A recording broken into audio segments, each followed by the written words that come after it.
Timur merupakan provinsi di Indonesia yang berbatasan dengan Malaysia, terus menunjukkan perkembangan dan prestasi yang mengesankan. Kalimantan Timur telah menjadi pusat perhatian setelah ditetapkan sebagai ibu kota negara baru pada Agustus 2019 lalu. Berkat kemajuan yang konsisten di berbagai sektor, salah satunya kegiatan lingkungan yang digadang-gadang sejak 13 tahun lalu melalui program penurunan emisi karbon gas rumah kaca telah berbuah manis. Keberhasilan pengurangan program emisi karbon gas rumah kaca ini telah menunjukkan kepada dunia global bahwa transformasi ekonomi hijau telah dilakukan di Indonesia, di mana dapat menjadi pengungkit pertumbuhan ekonomi dan kesejahteraan masyarakat dengan tetap menjaga kualitas lingkungan hidup. Lalu, seperti apa keberhasilan ini dapat dicapai? Selengkapnya hanya di iBreak.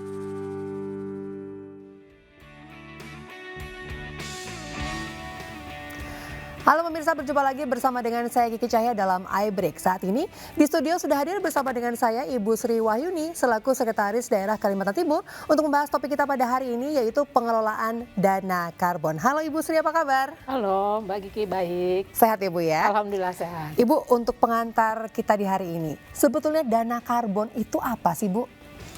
Ya, jadi Mbak Kiki, dana karbon ini sebenarnya adalah karbon yang divaluasi ya, yang bisa dinilai secara ekonomi dari hasil pengurangan emisi yang dihasilkan. Nah, hanya memang dana karbon ini didapat dari pengurangan emisi karbon yang besaran dana karbonnya itu berdasarkan kesepakatan. Mulai dari berapa besaran pengurangan emisi karbon yang dihasilkan, kemudian berapa besaran valuasinya dari karbon itu yang dinilai. Kesepakatannya dengan siapa ini Bu? Nah, sejauh ini pemerintah Provinsi Kaltim ya mewakili pemerintah Indonesia, kita membangun kesepakatan itu dengan Bank Dunia. Dan ini melewati sebuah proses yang panjang Mbak Kiki. Jadi tidak ujuk-ujuk kita punya hutan, kita punya lahan, kemudian kita agreement dan langsung menjadi dana karbon. Tidak seperti itu ya mekanismenya ya. Tapi ada sebuah proses yang panjang untuk mengantarkan ini semua. Baik, dana karbon ini untuk saya adalah hal yang asing sebetulnya Bu ya. Karena saya baru saja mendengar mengenai dana karbon. Dan ini bahwa Kalimantan Timur adalah wilayah pertama yang mendapatkan dana karbon ini. Apakah betul? Iya, sebenarnya di Indonesia ada beberapa daerah yang menjadi wilayah kerjasama dengan Bank Dunia. Tetapi untuk proses mendapatkan dana karbon itu Kaltim yang wilayah yurisdiksi yang pertama di Indonesia, bahkan di Asia Tenggara. Di Asia Tenggara bahkan ya. Lalu proses yang panjang mungkin bisa dijelaskan nggak Bu seperti apa prosesnya? Ya, kalau kita bicara tentang pengurangan emisi karbon ya, boleh dibilang kita berangkat nih mundur dari tahun 2008. 2008 itu adalah pertama kalinya Kaltim mencanangkan yang namanya Green Development atau pembangunan hijau. Dan ini bukan sekedar pencanangan begitu, tetapi komitmen dari pemerintah Provinsi Kaltim adalah menjadikan pembangunan hijau itu sebagai bagian dari rencana pembangunan jangka menengah daerah yang biasa disusun dalam waktu 5 tahun. Nah, karena merupakan bagian dari RPJMD, maka otomatis komitmen pembangunan hijau itu diturunkan dalam program dan kegiatan perangkat daerah. Nah, bentuknya mulai dari kegiatan perhutanan sosial, mitigasi iklim, kampung iklim, dan seterusnya. Lalu pembangunan konsep pembangunan hijau itu ditindaklanjuti lagi dengan 2009 kita membentuk Dewan Daerah Perubahan Iklim. Jadi Kaltim termasuk daerah yang terdepan ya untuk membentuk ini Dewan Daerah Perubahan Iklim. Nah, kemudian Dewan Daerah Perubahan Iklim ini bermitra dengan pemerintah provinsi membangun hubungan dengan stakeholder lainnya, NGO, berbagai pihak. Kemudian ini menyusun agenda dan juga konsep-konsep regulasi untuk menaungi pengurangan emisi karbon. Kita punya perda tentang mitigasi iklim, kemudian tentang pembangunan hijau di Kaltim. Nah, lalu dalam tahap berikutnya di sektor perkebunan kita juga dalam mendukung pembangunan hijau ini kita mengeluarkan peraturan daerah pembangunan perkebunan berkelanjutan. Nah, apa itu pembangunan perkebunan berkelanjutan? kebetulan di Kaltim, Mbak Kiki, 89% lahan perkebunan itu merupakan lahan sawit. Sehingga sektor perkebunan sawit ini punya potensi untuk menyumbang pengurangan emisi. Bagaimana caranya? Nah, kita membangun komunikasi lebih dulu dengan pengusaha di sektor perkebunan sawit bahwa untuk lahan perkebunan yang punya nilai karbon tinggi, yang dia katakan setara dengan hutan primer ya, dengan lahan tutupan vegetasi yang tutupan yang tinggi, maka lahan itu tidak boleh ditanami meskipun itu merupakan bagian dari konsesinya perusahaan. Nah, ini memang kita perlu dialog dengan owner ya.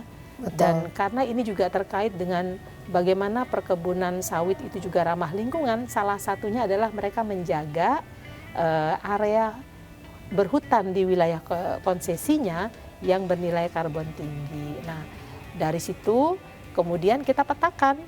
Jadi tidak hanya mewajibkan mereka menjaga areal itu yang bernilai karbon tinggi tadi untuk tidak ditanami, tapi juga kita punya keputusan gubernur, instruksi gubernur tentang peta indikatif daerah lahan dengan bernilai karbon tinggi. Kita punya sekarang 457 hektar dari lahan perkebunan. Nah, ini salah satu yang juga kita lakukan ya. Jadi ini semua berproses sampai akhirnya 2019 pemerintah Indonesia membangun letter of intent, membuat letter of intent dengan Bank Dunia, di mana di dalamnya terdapat pemerintah Provinsi Kaltim. Nah, dari kesungguhan itu Bank Dunia melakukan pendampingan kepada Kaltim terkait dengan emission reduction program dokumen. Jadi bagaimana dokumen untuk program pengurangan emisi, dan inilah yang mengantarkan kemudian kepada emission reduction payment agreement, kesepakatan pembayaran pengurangan emisi. Ini memang merupakan sebuah langkah proses review yang berulang, tapi di 2020 itu bisa ditandatangani sebuah kesepakatan di mana Kaltim wajib mengurangi emisi karbon dari kurun 2003 sampai 2023 sampai 2025 itu sebesar 22 juta ton ekuivalen untuk karbon dioksida, dan per 1 juta ton karbon dioksida ini dinilai seharga $5. Itu kesepakatannya, sehingga sampai dengan 2025 Kaltim akan mendapatkan dana karbon dari hasil kesepakatan tadi sebesar 110 juta US dollar, itu perkalian dari 22 juta ton karbon dioksida yang harus dikurangi sampai 2025 dikali dengan $5. Nah, itu prosesnya tidak singkat, prosesnya panjang, sangat panjang. Sejak tahun 2008 sampai dengan sekarang, dan akhirnya Kaltim ini mendapatkan 110 juta US dollar. Sampai 2025. Betul. Kalau sekarang kita sudah dapat advance payment ya, pembayaran di awal itu sebesar 20,9 juta dolar. Baik, nanti kita akan bahas lebih lanjut ya Bu ya mengenai alokasi dana tersebut. Dan pemirsa jangan kemana-mana, tetap di iBreak.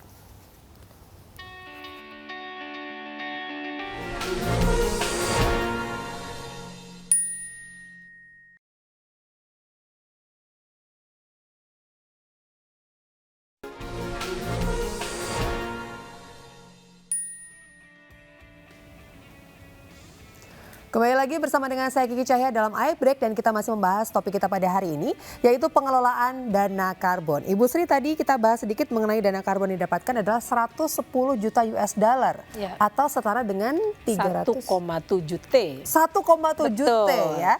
Dan itu tidak hanya sekali untuk pemanfaatannya Ibu ya, tapi berkala juga. Nah, sejauh ini sudah sampai mana pemanfaatannya? Iya, di dana awal yang kita terima 20,9 juta US dollar ya, kurang lebih itu 300 miliar. Itu ada benefit sharing, penerimaan manfaatnya ada berbagai pihak.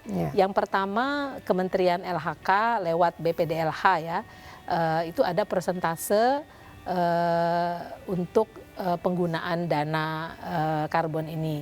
Kemudian pemerintah provinsi dengan beberapa perangkat daerah, lalu juga ada 8 kabupaten kota dalam wilayah Provinsi Kaltim yang juga menerima, lalu ada pemerintah desa dan juga kelompok masyarakat adat yang memang sejak awal terlibat di dalam pengelolaan hutan.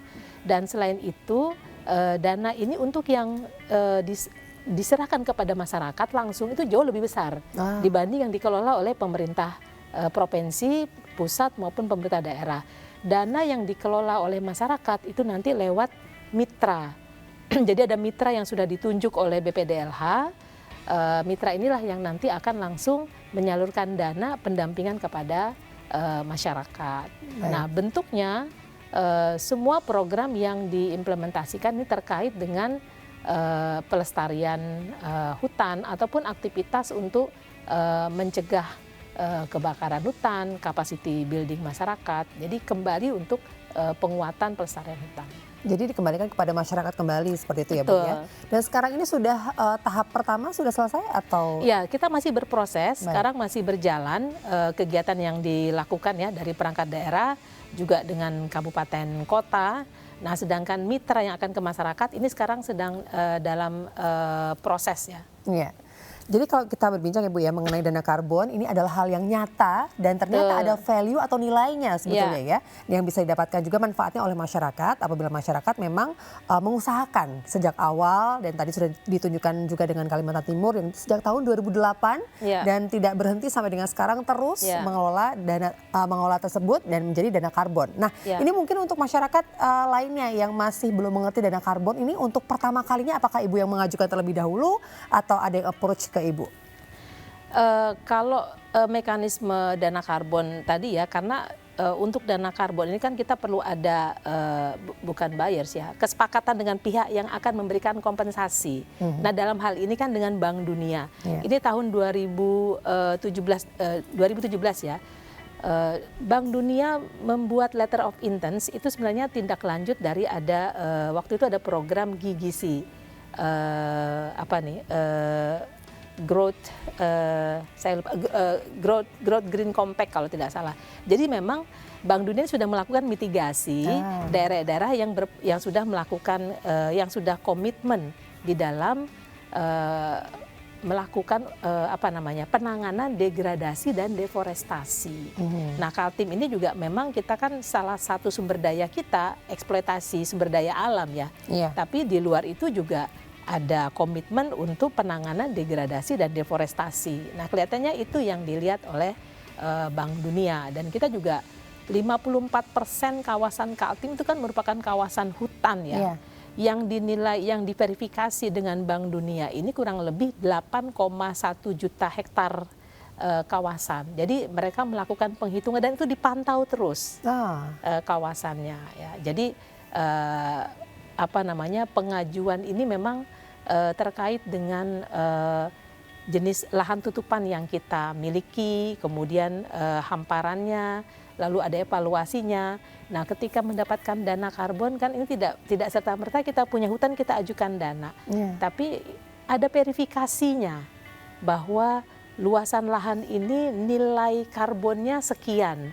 Nah, itu yang dipantau terus oleh Bank Dunia. Jadi tidak hanya pemberian saat pertama dan itu selesai, tapi ternyata masih akan terus ada evaluasi. Betul. Untuk kedepannya. Dan kita tetap punya kewajiban untuk menjaga dan meningkatkan ya. Kalau sekarang misalnya target pengurangan emisi kita itu sebenarnya sudah melampaui target. Jadi target kita sampai dengan 2023 itu sekitar 23%. Kita sudah melampaui itu. Tapi ini juga sesuai dengan komitmen kita bahwa setiap tahun kita berusaha untuk melakukan pengurangan emisi. Gitu. Lalu untuk hal ini kan pemerintah tidak bisa berjalan sendiri ya Bu ya. Pasti melibatkan banyak stakeholder. Mungkin bisa disebutkan Bu stakeholdernya itu siapa saja sebetulnya yang terlibat? Ya, jadi DDPI, Dewan Daerah Perubahan Iklim, ini merupakan tangan kanan ya, ad hoc-nya pemerintah Provinsi Kaltim yang membantu mengawal program ini. Jadi Dewan Daerah Perubahan Iklim ini membuat serangkaian program diskusi bermitra dengan berbagai NGO, pihak-pihak yang juga melakukan kegiatan yang sama. Jadi banyak sekali pihak yang melakukan kegiatan untuk mitigasi perubahan iklim, kemudian penanganan degradasi dan deforestasi. Nah, Dewan Daerah Perubahan ini menaungi menjadi sebuah forum untuk duduk bersama forum stakeholder ya, NGO, swasta, perusahaan, kemudian untuk melakukan program-program pengurangan emisi. Nah, selain itu, selain harus ada kebijakan ya, kebijakan dari pemerintah daerah, komitmen untuk pengurangan emisi dengan regulasi, ada Dewan Daerah Perubahan Iklim ya, ad hoc yang menjadi tangan kanan kita, kemudian konsistensi dengan bagaimana perangkat daerah mengalokasikan kegiatan untuk mendukung mitigasi perubahan iklim, kemudian kegiatan untuk pengurangan emisi karbon, kita juga harus melibatkan masyarakat. Nah, kelompok masyarakat hutan, bagaimana kemudian membuat mereka tetap bisa memanfaatkan hasil hutan, tetapi tidak membuat perusakan hutan. Yeah. Nah, karena itu kita punya program perhutanan sosial itu sudah sejak lama. Kaltim sekarang sudah punya 118 SK ya, Presiden yang tentang perhutanan sosial.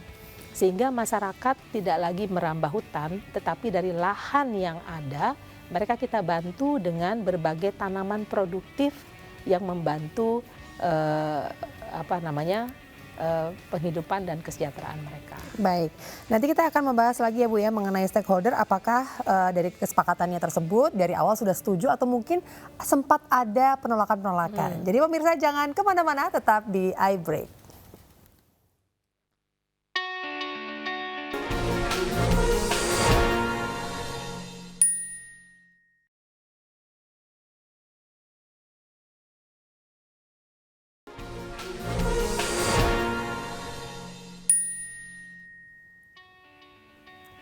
Kembali lagi di iBreak dan saya masih bersama dengan Ibu Sri Wahyuni selaku Sekretaris Daerah Provinsi Kalimantan Timur. Ibu, tadi kita bahas sedikit mengenai stakeholder, apakah dari proses awalnya untuk keterlibatan mereka ini langsung berjalan mulus atau sempat ada hambatan-hambatan tertentu, Bu? Iya, hambatan itu memang ada ya, dan itu hal yang wajar ya, terutama ketika kita akan menerapkan peraturan daerah tentang pembangunan perkebunan berkelanjutan. Jadi sebelum perda ini ditetapkan, kita coba bangun komunikasi lebih awal ya. Jadi misalnya mengapa lahan konsesi yang akan diberikan, misalnya satu perusahaan mendapat 100 hektar.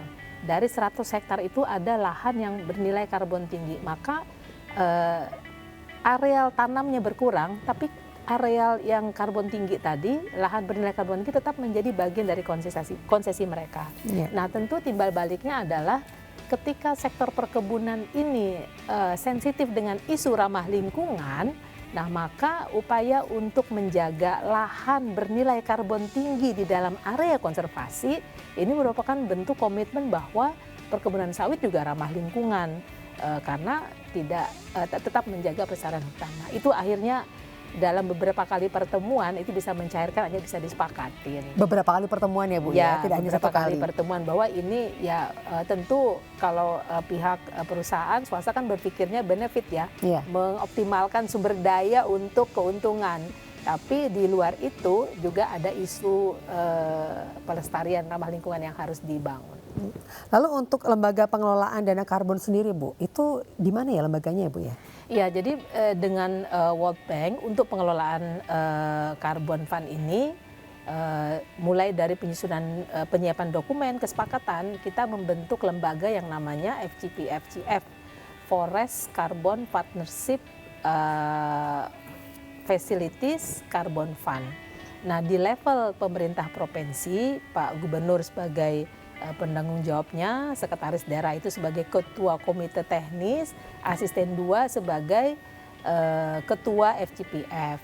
Nah, keberadaan FCPF inilah yang kemudian secara teknis menyiapkan dokumen yang diperlukan, mulai dari dokumen pelaporan. Jadi kita harus membuat laporan. Kita juga bersama-sama dengan tenaga expert ya, teknis, karena ini kan sangat-sangat sangat-sangat teknis sekali ya.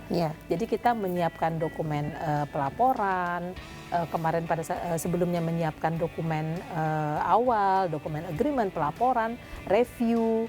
Nah, kita juga aktivasi nih sekretariat FCPF-nya di kantor gubernur lantai 6. Sehingga nanti siapapun yang ingin mengenal lebih jauh bagaimana mekanisme Carbon Fund, bagaimana FCPF ini bekerja, itu bisa nanti datang ke sekretariat kita di lantai 6 kantor gubernur. Terbuka ya Bu ya informasinya? Ya, baik. Lalu untuk masyarakat yang ingin berpartisipasi untuk mengawasi, nah itu bisa kemana Bu? Kalau menemukan mungkin hal-hal yang bisa dilaporkan atau hal-hal yang tidak sesuai itu dilaporkan kemana? Ya, salah satu perangkat daerah yang mendapatkan dana untuk Carbon Fund ini adalah Dinas Kominfo misalnya. Nah, Dinas Kominfo tugasnya memberikan edukasi kepada masyarakat. Kita punya kanal Span Lapor, di mana di dalam kanal ini masyarakat bisa menyampaikan laporan kalau ada aktivitas yang berpotensi untuk melakukan perusakan di kawasan hutan. Jadi dana karbon ini tidak hanya hulu ya, jadi juga hal yang seperti ini juga masuk. Termasuk kita juga buatkan edukasi. Kita buat video iklan layanan publik. Apa itu dana karbon? Apa itu pengurangan emisi? Karena tentu kesadaran untuk menjaga lingkungan itu harus dilakukan oleh masyarakat. Tidak hanya oleh masyarakat hutan ya, tapi semuanya. Nah, ketika misalnya kita bikin satu video bagaimana tidak membuang sampah, kalau semua orang tidak membuang sampah itu juga akan menjaga untuk pengurangan emisi. Lalu misalnya di perangkat daerah yang lain, masyarakat peduli api.